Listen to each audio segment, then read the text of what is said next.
Welcome, everybody, to another episode of Politics with Flo. I am your host, Flo, and today's topic is regarding Trump's rhetoric, his advocates, and his opponents, right? So I'm doing this video because as I'm interacting with people on both sides, I interact with Trump supporters, I guess, if you want to call them that, and also Trump haters, right? The polar opposite.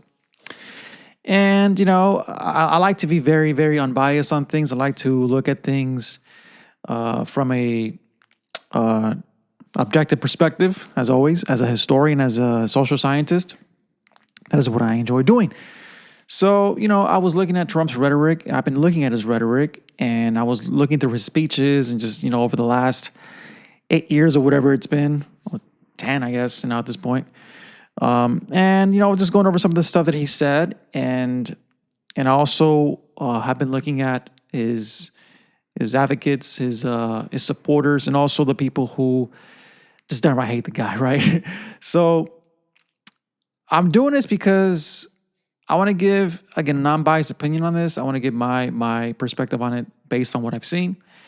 And the first thing is his rhetoric, right? There is no denying that his rhetoric is very inflammatory, very controversial, whether you like him or not. And just the way he launched his campaign, right? Just the way he became or announced that he was going to become president off the bat, he was very, very inflammatory. And even I remember when I first heard this in the very beginning, hearing this and thinking to myself, man, like, dude, what the hell, right? His comments regarding Mexicans and immigrants and whatnot, right? When he first came on the scene, and the whole rapist thing, right? All that, very, very controversial, right? And whether, again, you like him or not, there's no denying that that's a very, very inflammatory comment. So I can understand why people do not like the guy. I can see why people just downright hate the guy, right? At the same time, and I've argued this before, I've said this before in the past, is that Trump is an individual who I think, for the most part, his supporters, those who support him, those who are Trumpers or MAGA people, whatever you want to call them, I think they live vicariously through him, because I think a lot of the things that he says, right, people wish they could say them in real life. They wish they were able to speak in the same manner so they can get away with it, right? And I think he's able to get away with things because he's a rich guy, right? He's got money, he's got businesses, he's a marketer, right? So I think for the most part, those supporters who are not necessarily racist or bigots or whatever, that is the reason why I think they align with him. And I already said this in the last video regarding him, right, with Latinos and Trump. But there's also the other portion of Trump supporters. Matter of fact, the majority of those individuals who voted for Trump undeniably are white, right? And you can probably argue that the majority of these people are white men, right? Now, I live in California. I live in a very liberal, democratic city. You don't really see Trump supporters here. You do have pockets of them, in Orange County or just in areas, right? But where I live specifically, this is not the case. You don't really see them here. Matter of fact, most of the people that I interact with are people who do not like Trump. So it's the complete opposite. So I hear how much people hate Trump all the time, right? Now, I do have people that live in areas that are dominated by Trump supporters, and, I speak with them on a regular basis, and they tell me about these individuals who are supporters of Trump and how they really fall in line with the rhetoric, specifically today, the anti-immigrant rhetoric that is, coming from, to some extent from him because of what he's saying, right? Whether you agree that people should be here, that's beyond the point. But his rhetoric does entice those people who are against illegal immigration, and to some extent even against immigration, period, of non-white folks, right? So I understand these people do exist. Now, I will say that I don't think that's the majority of them. Again, based on my experience, based on from what I've seen and the people that I interact with, do not necessarily think that way. For the most part, those that I know personally who are Trump supporters, they probably align more with the conservative values and more specifically economic values, right? Policies regarding economics. So those are the ones that I know. I don't know any racist Trump supporters. Again, I'm not saying that these people do not exist because I don't interact with them, right? And I'm sure they do, based on what I've seen from people that tell me they interact with them. So I do want to believe those stories too. But I also want to make it clear that I don't think it's all of them, right? And again, I'm not here to pick a side on who's right and who's wrong. I myself do not. I'm not a Trump supporter. I'm not going to put myself in that category. But I'm also not a Trump hater. I'll be very clear about that too. I don't hate anybody, as a matter of fact. But I can see why those who are against Trump are against him because, again, the rhetoric is very inflammatory. It is very controversial. And if you already do not like the guy and he says something that's controversial, it's just not going to help the situation and you liking him, right? Now, let's look at the opponents of Trump. Those who hate Trump are, again, the majority of these people come from, marginalized communities or historically oppressed communities like the Black community, the Latino community, women to some extent, even the LGBTQ community. These individuals are, for the most part, generally speaking, are against Trump. And a lot of the folks that I know do fall under this category.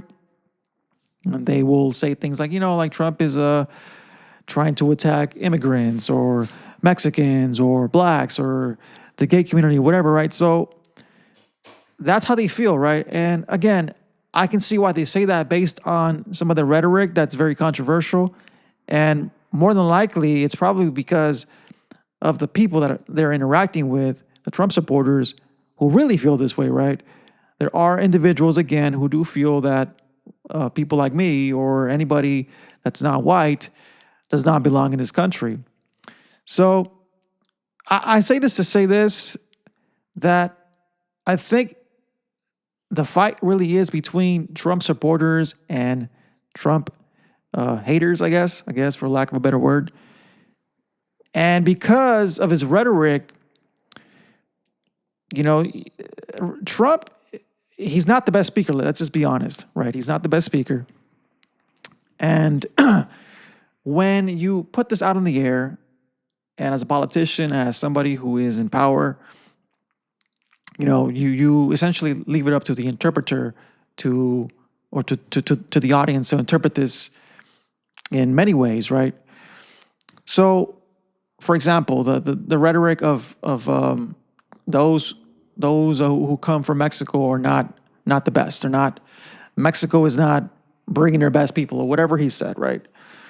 When I first heard that, initially I thought, well, what is he saying? Is he talking shit about Mexicans? Is that what he's saying about us, right? Now, as I step back and look at it 8 years later, well, whenever that was, I can see what he was trying to say, right? Because there is a lot of truth to that. And again, before you guys start calling me all these names, right? What I think he was trying to say is those who come across the border, right? There's an issue at the border right now with drugs, and there is people who have crimes, right? And again, these are the majority of the people who are getting deported at the moment. I can see what he was saying with that, because that is a problem at the border. However, the way he worded it, the way he said it, that was not very clear. So as a politician, as somebody who's running for office, it's very important to word things very clearly so it's not misinterpreted. Because before this, I know who he was, but I didn't think he was a racist, or I didn't think that he was some, bigot or whatever. But after that, and then you see the media, you see all the other speeches that he's made, right? You begin to believe the narrative. Again, I don't necessarily believe a lot of the things that come out of the news. I like to look at things for myself, study them myself. have my own opinion. And this is what I think he was trying to say. Again, what he's doing now, right? But because it was poorly worded, it pissed off a bunch of people, rightfully so, but it also empowered a bunch of people who actually feel that way, right? So off the bat, Trump gained a lot of support from individuals that feel that way, who actually do feel like Mexicans are rapists and criminals and whatever, right? Blacks or whatever, whoever, what group ever you want to put in there. He fueled that population of people. And I think he started to see this, right, initially when he first came out. And he realized that there was a pocket of people in this country that feels neglected by society because of all the, rhetoric from the left or from liberals or Democrats or whatever that makes them feel a certain way. Whether it's true or not, it doesn't matter. What matters is that they feel that way, and because of that, they look to somebody who can represent them in their eyes. Now, this guy might not even think that. He might not even feel that way, but because of his rhetoric, because of the way he's saying things, that in itself already makes them feel included, right? So he's spewing a bunch of things that are not said properly, and let's face it, Trump is an egomaniac. He's egotistic as heck, for sure. That is undeniably, true. But this is who he's been his whole career. I mean, even when he was not involved in politics, right? Anytime you heard him speak, he's egotistic, right? The things that he says make him egotistic. So all this that I'm trying to say today is I'm trying to understand all the points that people are making about Trump, his rhetoric, the supporters of Trump, the enemies of Trump, the haters of Trump, right? I am trying to see why they think the way, and this is the way I am. This is how I function as an individual, right? I look at things. I'm very curious, right? I study things, and then I have my own opinion, my own twist on it. So again, this is my opinion. This is not a fact. This is the way I think. So whoever jumps in the comment section, make it very clear. This is my opinion, right? So with that being said, I believe that Trump's rhetoric, without question, is inflammatory. And sometimes the way he says things are not always the way he wants to deliver these things.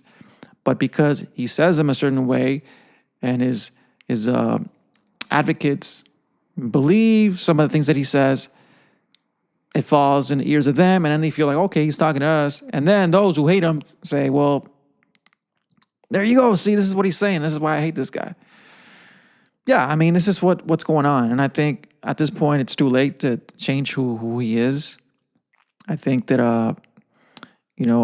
I personally, when it comes to rhetoric, I don't necessarily pay attention to it too much because rhetoric is just a way to get people to vote for you.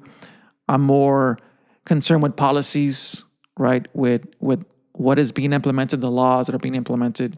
I know that he's trying to pass put a ban on birthright citizenship.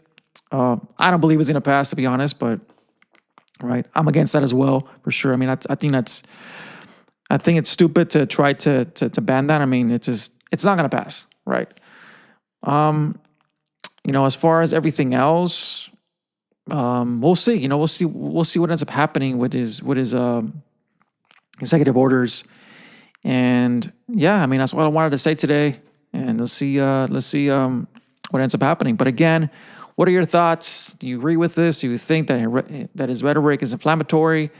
Maybe you don't think that. Maybe you think I'm just crazy. Do you think that the majority of his supporters are racist, or maybe they just don't care, or are more economically conservative?